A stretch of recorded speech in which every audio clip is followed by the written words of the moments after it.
नमस्कार मित्रों, मैं हूं डॉक्टर हरिनिवास। चैनल का नाम है संस्कृत साहित्य एवं संस्कृति। आप इस समय आनंद ले रहे हैं सदानंद योगींद्र के वेदांत सार का। लेकिन जैसा कि मैंने आपसे कहा था कि सप्ताह में 2 वीडियो, उसके बीच में ये हम हमेशा के लिए एक परंपरा स्थापित करेंगे कि कुछ विशिष्ट कथाओं को लेकर के होंगे जो हमारे जीवन में हमारे लिए मार्गदर्शक बन सकती हैं। और उसमें हमने शुरुआत की थी नवधा भक्ति की। चल रहा है इस समय प्रथम भगति संतन कर संगा। हमने अजामिल की कथा सुनी। चलिए आज एक ऐसी ही सुंदर सी कथा और आपको सुनाता हूं। कथा काफी प्राचीन है। एक भोला नाम का व्यक्ति है जो हृष्ट पुष्ट तंदुरुस्त पहलवानी किया करता है। मंदिरों की नगरी है जहां वो रहता है। हमारे भारतवर्ष की संस्कृति में बहुत से ऐसे स्थान हैं। आप मथुरा चले जाएं, आप काशी चले जाएं, आप वृंदावन चले जाएं, ये सारे स्थान ऐसे हैं जहां हर घर में एक मंदिर आपको मिल जाएगा। ऐसी जगह संस्कारिता भी, विशेष करके भक्ति के संस्कार जो हैं वो चारों तरफ फैले रहते हैं। लेकिन ये संस्कार हर किसी के पास आ जाएं ये जरूरी नहीं होता है। वहां का वातावरण भक्तिमय होता है, लेकिन हर जगह पे हर प्रकार का वातावरण मिल जाया करता है। ये भोला नाम का पहलवान जो सिर्फ और सिर्फ अपनी शारीरिक तंदुरुस्ती का ध्यान रखता है, हमेशा इस प्रयत्न में लगा रहता है कि कैसे उसका शारीरिक सौष्ठव, कैसे उसकी पहलवानी, कैसे उसकी शक्ति दृढ़ और सुदृढ़ बनती रहे, इसी के लिए प्रयत्नों में लगा रहता है। सफलताएं उसके कदम चूमती हैं। जहां भी कोई दंगल हो, अगर भोला वहां पहुंच जाए तो लोग अपने नाम वापस ले लेते हैं कि अब तो कोई मतलब ही नहीं रह गया है।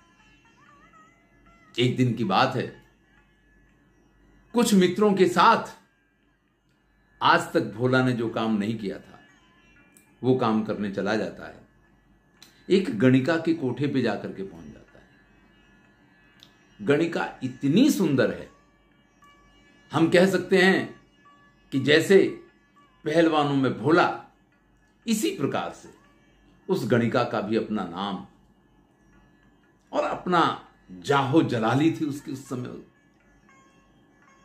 भोला ने उसको देखा और देखता रह गया। सारी पहलवानी, सब कुछ भूल गया। और उस दिन से भोला के दिमाग को पता नहीं क्या हुआ, बस उस कोठे को अपना घर बना दिया। गणिका को भी ऐसे शारीरिक सौष्ठव का स्वामी, जिसका नाम भी और जिसमें शक्ति भी, ऐसा कोई पुरुष मिले तो आनंद की बात थी। भोला का गणिका के प्रति ये जो लगाव है, ये इस पराकाष्ठा पे पहुंच जाता है कि भोला ने उस गणिका से कह दिया, अब तुमको और कोई नहीं देख सकता है। अगर कोई यहां आएगा तो मेरे हाथों मारा जाएगा। गणिका को भी लगा, ऐसा व्यक्ति मुझे मिल गया है तो अब और किसी की कामना भी क्या करूं। लेकिन भैया, सिर्फ मुख देखते रहने से घर नहीं चला करते हैं। भोला स्वयं किसी कार्य के लिए वहां से बाहर ही नहीं निकलता है। उसका एक ही कार्य है, वो गणिका कुछ भी कर रही हो उसको देखते रहना, उसको देखते रहना है। अगर वो गणिका कहीं जाती है तो भी भोला उसके साथ, और वो घर में है तो भी भोला उसके साथ। थोड़े समय में तो गणिका को भी ऐसा लगने लग गया कि ये तो बड़ी मुश्किल हो गई। धीरे धीरे भोला का शारीरिक सौष्ठव, भोला की सारी शक्तियां, उसका वो नाम, सब कुछ क्षीण होने लग गया। और इधर उस वेश्या ने भोला का अपमान भी शुरू कर दिया। सारे अपमानों को सहन करता हुआ भी भोला वहां से जाने के लिए तैयार नहीं है। अब उस गणिका के कोठे पे और लोग भी आते हैं, सब कुछ होता है, लेकिन भोला वहीं पे सिर्फ उसको देखते हुए अधिक से अधिक समय उसको देखने की कोशिश में वहीं बना रहता है। स्थिति यहां तक है, एक दिन की बात है, वो गणिका, एक त्योहार था, मन में निर्णय करती है कि मुझे भगवान के मंदिर में दर्शन करने जाना है। उसने जैसे ही घर से चलने का निर्णय लिया, हमेशा की परंपरा के अनुसार भोला उसके आगे आगे, यानी गणिका अगर पूरब की तरफ जा रही है तो भोला पश्चिम की तरफ, यानी गणिका की तरफ मुंह करके और उल्टे पैरों चल रहा है, उसके ऊपर छाता लगा के, जिससे ना तो उसको धूप लगे और वो लगातार उसके मुख को देख पाए। ऐसा तो हमेशा ही होता था। अब तो गांव की और शहर के लोग इस बात से, शुरुआत में तो लोगों को आश्चर्य हुआ करता था, अब तो इसकी आदत पड़ गई थी सबको कि ये तो बस ऐसे ही एक प्रकार से पागल है जो ऐसा व्यवहार करता है।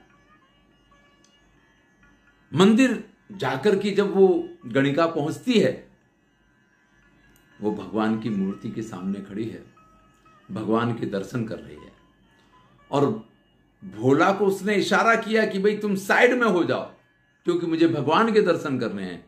क्योंकि भोला का मुंह भगवान की तरफ नहीं था, भोला की तो पीठ भगवान की तरफ थी और मुख जो था वो गणिका की तरफ था। भोला थोड़ा साइड में हट गया, क्योंकि गणिका की आज्ञा उसके लिए शिरोधार्य हुआ करती थी। साइड में से वो गणिका को देख रहा है, और जो गणिका है वो भगवान के दर्शन कर रही है। वहां एक पुजारी जी जो थे, बड़े ही संत प्रकृति के थे, या ये कह लीजिए एक संत थे जो वहां पुजारी के रूप में थे। उन्होंने भोला की स्थिति देखी तो उनसे रहा नहीं गया। भाई संत तो उसी को कहते हैं ना, मैंने पिछले वीडियो में भी कहा, या ये तो मैं हजारों बार कह चुका हूं, पर दुख द्रवहि ते संत पुनीता। जो दूसरों के दुख को देख करके पिघल जाए, उन्हीं को संत कहा जाता है। इन पुजारी जी को दया आ गई। इन्होंने भोला से पूछा, अरे पागल है क्या, ये तू कर क्या रहा है? भगवान के मंदिर में आया है, यहां भगवान के मंदिर में आने के बाद अगर तू भगवान के दर्शन नहीं कर रहा है तो ये बहुत ही गलत बात है भोला, क्योंकि यहां आने वाला हर व्यक्ति भगवान के दर्शन जरूर करता है। भोला कहता है, भगवान आपके होंगे, मेरे लिए तो जो कुछ है बस यही है, और मैं तो इसी के दर्शन करके सारे सुखों को प्राप्त करता हूं, इसलिए मुझसे आप कोई अन्य अपेक्षा ना रखें। बात पुजारी जी से कर रहा है, लेकिन उसका ध्यान, उसकी एकटक नजर उसी गणिका के ऊपर लगी हुई है। जब उन पुजारी जी ने देखा कि भाई रे भाई, ऐसी भक्ति, अरे ऐसी भक्ति तो मुझ में भी नहीं है, जितना समर्पण इसका इस गणिका के प्रति है, जितना भावना से ये गणिका के साथ जुड़ा हुआ है, इतना भाववाही मैं भगवान के साथ नहीं हो सकता हूं। वो पुजारी जी भोला से कहते हैं, अरे भोला, ये हाड़ मांस का पिंजर है, ये ऐसा ही नहीं रहने वाला। आज है, कल नहीं भी होगा, ऐसा क्या है जिसकी वजह से तू इस प्रकार से इसके पीछे पागल है? तो भोला कहता है, इसका सौंदर्य, इसकी सुंदरता पुजारी जी आपकी समझ में नहीं आएगी। इसका जो सौंदर्य है, इसकी इस मोहिनी ने मुझे ऐसा मोहित किया है कि अब संसार की किसी भी चीज को देखने का मेरा मन ही नहीं होता। पुजारी जी ने कहा, अगर इससे भी सुंदर कुछ तुम्हें देखने को मिले भोला तो? बोले, अभी से इसको देखना बंद कर दूंगा, अभी से इसको देखना बंद कर दूंगा। मुझे कुछ नहीं चाहिए, मुझे तो इसका सौंदर्य इतना अधिक है कि मैं उसको देखने के बाद कहीं अपनी नजर टिका ही नहीं पाता। पुजारी जी ने भगवान से स्तुति की है आज, हे प्रभु, अगर मैंने सच्ची निष्ठा से एक दिन भी आपकी उपासना की हो, एक दिन भी आपकी पूजा की हो, तो इसका कल्याण कर दो। एक झलक अपनी, जो आपने कई बार मुझे या तो सपनों में दिखाई है, या कई बार आपकी पूजा करते करते मैंने जिसका अनुभव किया है, वो एक झलक अपनी सौंदर्य माधुरी एक बार इसको दिखा दो तो इसका भला हो जाएगा। और फिर पुजारी जी भोला से कहते हैं, भोला तू बिल्कुल सही जगह आया है। तू जिसके दर्शन कर रहा है ना, वो जिसके दर्शन कर रही है, एक बार उसके दर्शन करके देख तू, वो इससे भी सुंदर है। जब पुजारी ने भोला से ये कहा तो भोला के मन में एक बात आई कि अरे भाई, एक बार दर्शन करके तो देखूं। उसी के दर्शन करने को तो कह रहे हैं जिसके दर्शन मैं बड़े प्रेम से कर रहा हूं, वो भी कर रही है। जैसे ही मंदिर की उस मूर्ति की तरफ भोला की दृष्टि जाती है, पुजारी जी ने प्रभु से जो प्रार्थना की थी, प्रभु ने उस प्रार्थना का स्वीकार किया है। उस भोला को नजर पड़ते ही वहां प्रभु की वह दिव्य सुधामयी अमृतमयी सौंदर्य की मूर्ति दिखाई देती है कि बस वो अपना सब जो भी आज तक का प्रेम भाव गणिका के प्रति था, उसको भूल जाता है और संपूर्ण प्रेम के साथ जैसे एक बार गणिका के कोठे पे आया था, वहां से वापस नहीं गया, यहां से वापस न जाने का निर्णय करता है और वहीं मंदिर में बैठ जाता है। पुजारी जी से कहता है, बस अब आप मुझे यहां से कभी खड़े होने के लिए मत बोलना। आपने आज मुझे उस सौंदर्य की प्रतिमूर्ति का दर्शन करवाया है जिसको देख करके वास्तव में इस संसार में अब कुछ भी देखने का मेरा मन नहीं है। फिर तो पुजारी जी के साथ में भगवान की भक्ति करना, उनका कीर्तन करना, उनका यशोगान करना और उन्हीं की सेवा पूजा करते रहना, कभी मंदिर को साफ करना, आए हुए भक्तों के साथ में आनंद करना और हर वक्त देखिए, यही बड़ा अंतर होता है। जब हम सांसारिक विषयों को प्रेम करते हैं ना, तो हमें उनके पीछे दौड़ना पड़ता है, लेकिन जब हम प्रभु को प्रेम करते हैं तो हमें उनके पीछे नहीं दौड़ना पड़ता। अब ध्यान करते करते प्रभु की वह मूर्ति हमेशा ही उसके आंखों में बनी रहती है।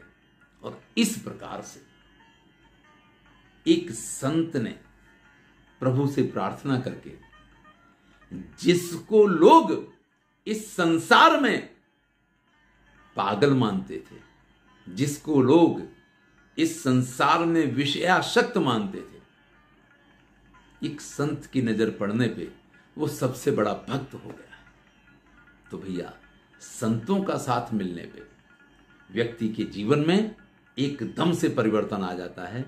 और वो कब किस घड़ी कैसे आ जाएगा, ये कथाएं आपसे कह ही रही हैं। ध्यान रखिए, उन पुजारी जी ने सिर्फ इतना ही देखा था कि ये प्रेम करना जानता है।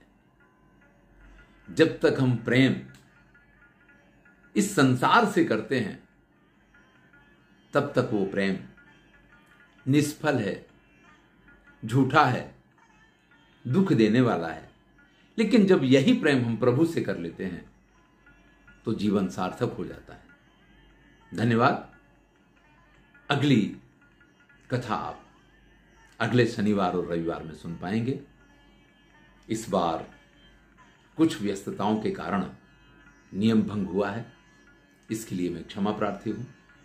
पुनः पुनः आप सबका धन्यवाद।